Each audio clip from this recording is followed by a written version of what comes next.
In this video, we'll be creating a chord patch that's inspired by the Yamaha CS80 synthesizer, which is a vintage synthesizer known for having super lush sounding waveforms and also some cool pitch bending and performance effects.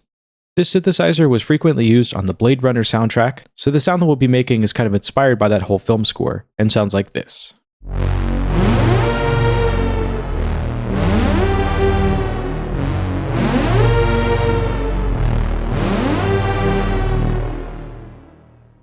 The other interesting thing that we'll be doing with this patch is using the different keyboard splitting features that you have on the Massive X synthesizer that will enable us to take the pitch bend effect and only apply that to the notes and the upper octaves on our keyboard, and the bass notes we'll be able to play without that pitch bend effect.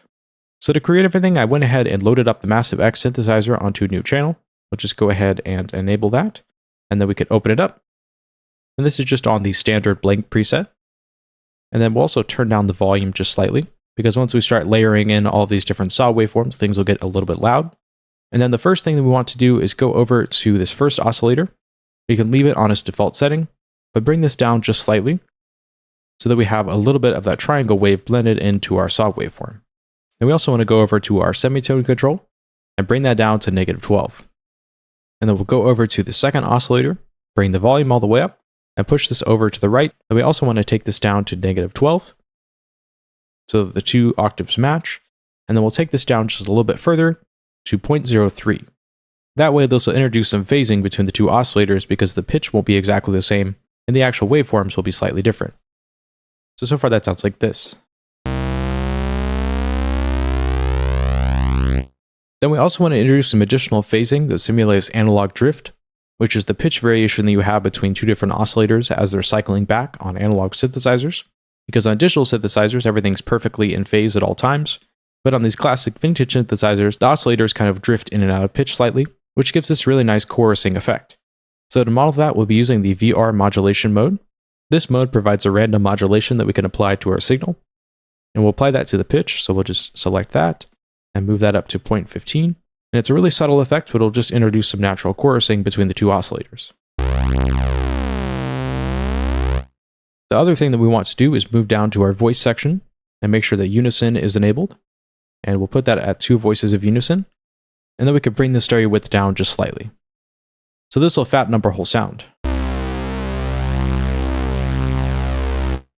And then we also want to introduce some additional white noise on top of our synth patch, which will simulate noisy analog circuitry. So we'll just go over to the white noise and bump that up just slightly. And we can do that as this is playing back, just to make sure that we don't have too much of the white noise. So that would be too much, so we'll just bring that down.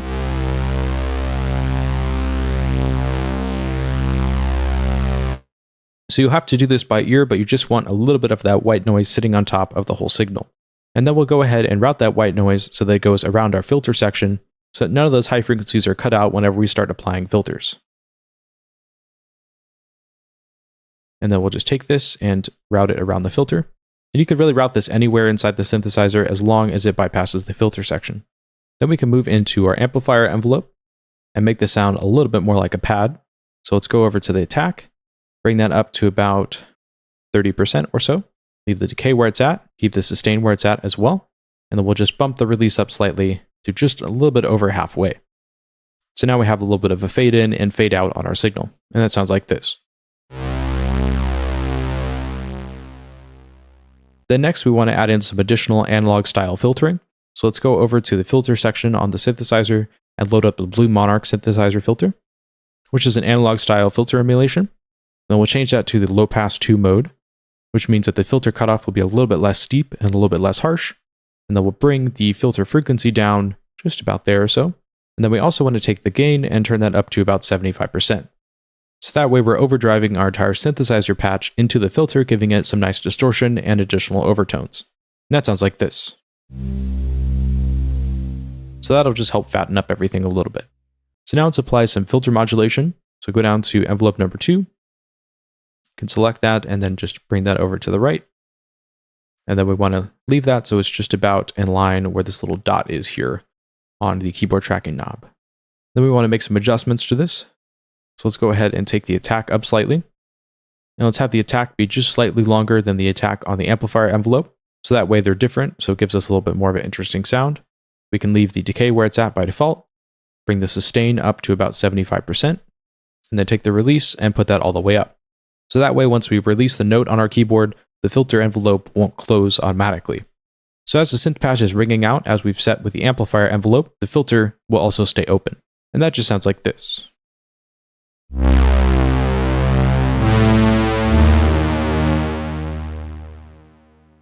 And we could even bring the filter down just a little bit more.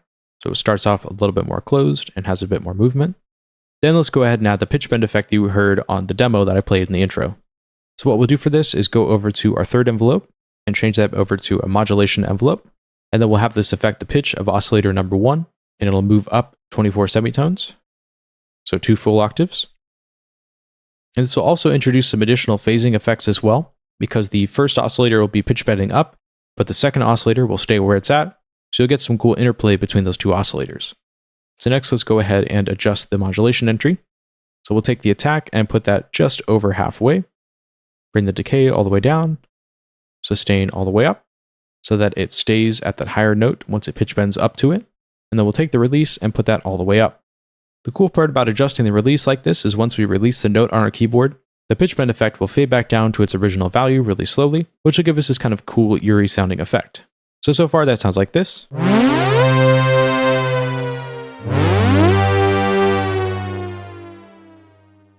So after I release my key, you can hear that pitch bend effect happening at the very end.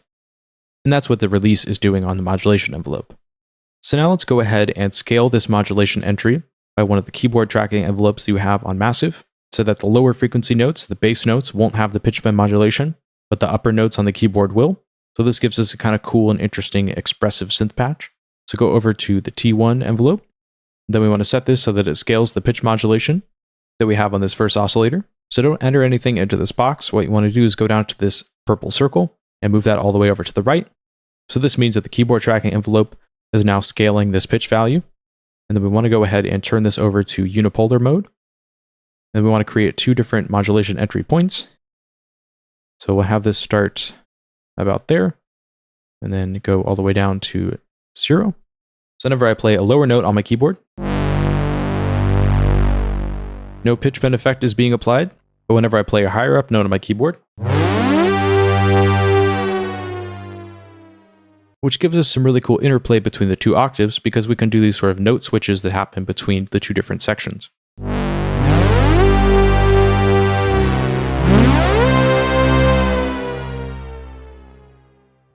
Let's also go ahead and move over here and just turn down the volume slightly so we don't have any clipping. And then we can begin to apply some effects. So go over to the first effect slot and load up the quad chorus. Make sure that's set to the vintage mode and turn that to warm, so that we have a nice analog style chorusing effect. That sort of matches the overall characteristic of the synth patch we've created. Put the stereo all the way up, put the distance all the way up so we have a really distant sound. Bring the mix down to about 35%. Bring the rate down so we have a slower rate happening, so it's sort of a slow modulation. And then turn up the amount all the way. What this amount control will do is increase the intensity of the chorusing effect, but then we kind of blend it back into our original signal with the mix control. And that sounds like this.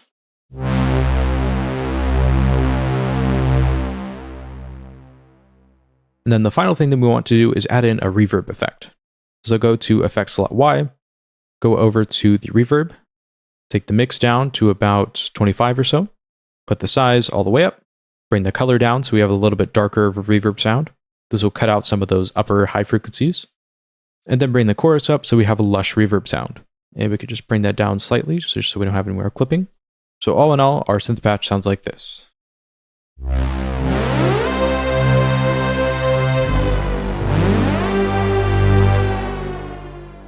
So now I can go ahead and show you those notes that we had in the introduction section, just so you have an idea of how you can use this patch in a note sequence. Which again, just sounds like this.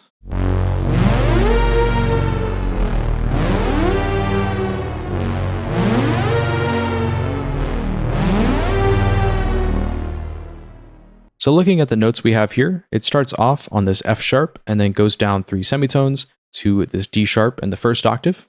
And then the pattern just repeats again. And then what we have happening in the high frequencies is an octave switch, but instead of playing these octaves, it's moving up 4 semitones, which gives us this kind of cool dissonant sound.